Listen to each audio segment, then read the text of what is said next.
स्वामी समर्थांच्या शिकवणीवर आधारित काल्पनिक प्रेरणादायी कथा मी सांगत आहे. जर तुम्हाला ही कथा आवडली तर चॅनलला लाईक, शेअर आणि सबस्क्राईब नक्की करा. एका शेतकऱ्याचं आयुष्य कसं बदललं या गोष्टीतून आपण जाणून घेणार आहोत. स्वामींचा हात आपल्या डोक्यावर असेल तर अशक्य गोष्टही शक्य होते, ही या कथेतून आपल्याला समजणार आहे. महाराष्ट्रातील एका छोट्याशा गावात गोविंदा नावाचा एक गरीब शेतकरी राहत होता. त्याच्याकडे फक्त 2 एकर कोरडवाहू जमीन होती आणि त्याच जमिनीवर त्याच्या संपूर्ण कुटुंबाचा संसार चालत होता.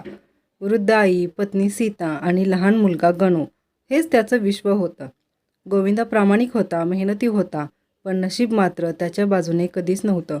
1 वर्ष दुष्काळ, दुसऱ्या वर्षी अतिवृष्टी, कधी किडीचा प्रादुर्भाव तर कधी बाजारात पिकाला भाव नाही.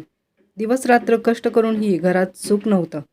सावकाराचं कर्ज वाढतच होतं.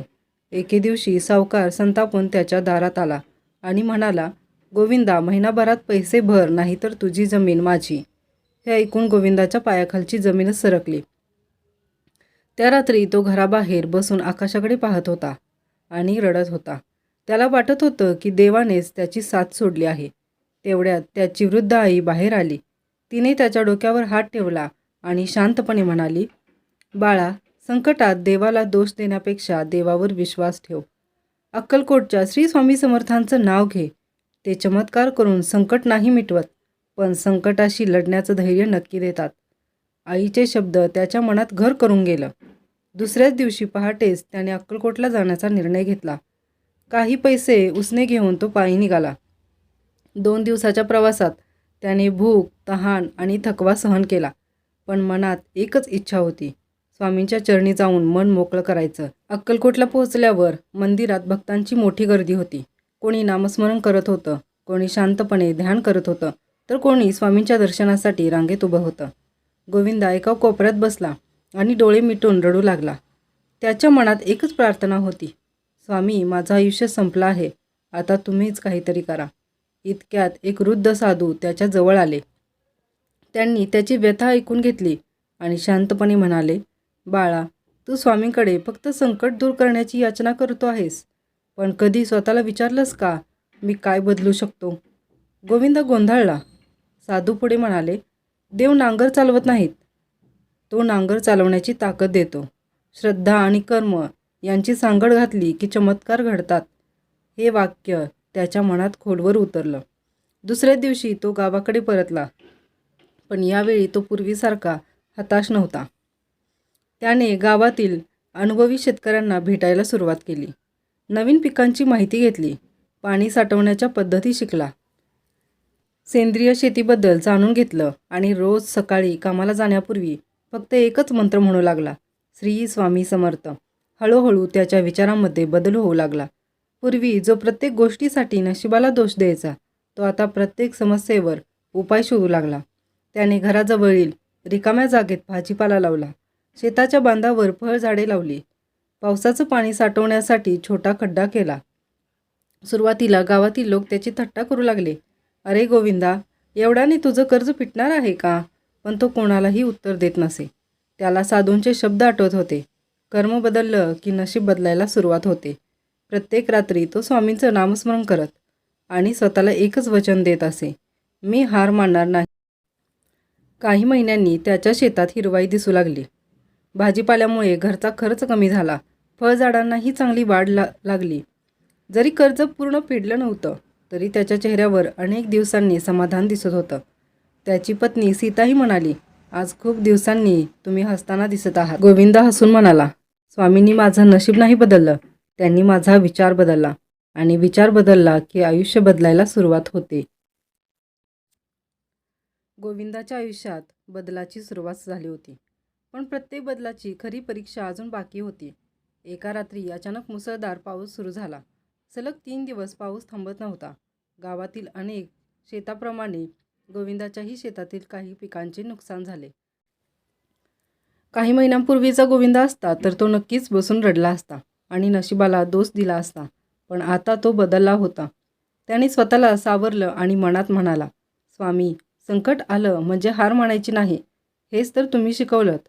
दुसऱ्याच दिवशी त्याने नुकसान झालेल्या शेताची पाहणी केली.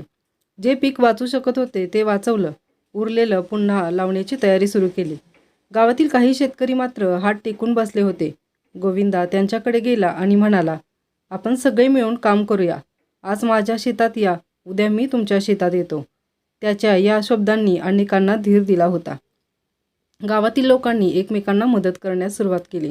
काही दिवसांनी गावात एक अनुभवी कृषी अधिकारी आला. त्याने गोविंदाचं शेत पाहिलं आणि म्हणाला, तू पाण्याचं योग्य नियोजन केलं आहेस, मिश्र पीक घेतलं आहेस आणि सेंद्रिय शेतीचा प्रयोगही सुरू केला आहेस. त्यामुळे तुझं नुकसान इतरांपेक्षा कमी झालं आहे. गोविंदाच्या चेहऱ्यावर समाधानाचं हास्य उमटलं. त्याला साधूंचे शब्द आठवले, देव हाताला बळ देतो. काही महिन्यांनी बाजारात त्याच्या भाज्यांना आणि धान्याला चांगला भाव मिळाला. त्याने सर्वप्रथम सावकाराच्या घरी जाऊन कर्जाचा मोठा हप्ता भरला. सावकार आश्चर्यचकित झाला. तो म्हणाला, गोविंदा, तुझ्यात एवढा बदल कसा झाला? गोविंदा शांतपणे हसला आणि म्हणाला, पूर्वी मी देवाकडे पैसे मागत होतो. आता मी देवाकडे योग्य विचार आणि मेहनत करण्याची शक्ती मागतो.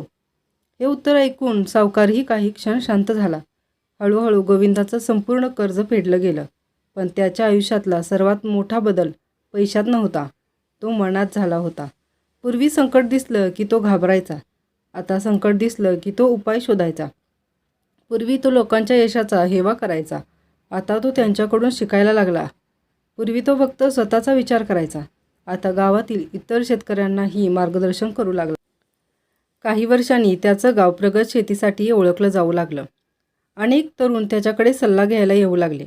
प्रत्येकाला तो एकच गोष्ट सांगायचा, मी श्रीमंत झालो म्हणून आनंदी नाही, मी विचारांनी समृद्ध झालो म्हणून मी आनंदी आहे. एक दिवस त्याचा मुलगा गणू मोठा झाल्यावर विचारतो, बाबा, खरंच स्वामी समर्थांनी चमत्कार केला होता का? गोविंदा हसला. स्वामी समर्थांचा फोटो हातात घेतला आणि म्हणाला, हो बाळा, पण तो चमत्कार शेतात नाही झाला, तो माझ्या मनात झाला. स्वामींनी माझ्या हातात सोनं दिलं नाही, त्यांनी माझ्या हातात कष्ट करण्याची ताकद दिली.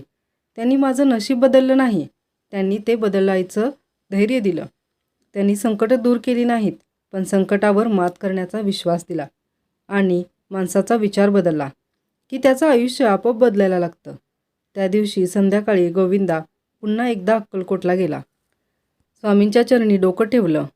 त्याच्या डोळ्यात पाणी आलं होतं. तो स्वामींना म्हणाला, स्वामी, मी तुमच्याकडे संपत्ती मागायला आलो होतो, पण तुम्ही मला संयम दिलात. मी सुख मागितलं होतं, पण तुम्ही संघर्षाची ताकद दिलीत. मी चमत्कार मागितला होता, पण तुम्ही कर्माचं महत्त्व शिकवलं. आज माझ्याकडे जे काही आहे ते तुमच्या कृपेने मिळालेल्या योग्य विचारांमुळे आहे. मंदिरातून बाहेर पडताना त्याच्या चेहऱ्यावर एक विलक्षण शांतता होती. त्याला आता समजलं होतं की खरा भक्त तो नसतो जो फक्त देवाकडे मागत राहतो. खरा भक्त तो असतो जो देवाने दिलेल्या संधीचं सोनं करतो, प्रामाणिकपणे कर्म करतो आणि प्रत्येक परिस्थितीत श्रद्धा सोडत नाही. या कथेतून आपल्याला काय बोध मिळतो? तर श्रद्धा म्हणजे हातावर हात ठेवून चमत्काराची वाट पाहणे नव्हे. श्रद्धा म्हणजे संकटातही योग्य विचार, प्रामाणिक कर्म आणि धैर्याने पुढे चालत राहणे आहे. स्वामी समर्थांचा खरा आशीर्वाद म्हणजे माणसाच्या मनात होणारा सकारात्मक बदल. स्वामींचे असे विचार तुम्हाला आवडत असतील तर चॅनलला लाईक, शेअर आणि सबस्क्राईब करून कमेंटमध्ये श्री स्वामी समर्थ नक्की लिहा.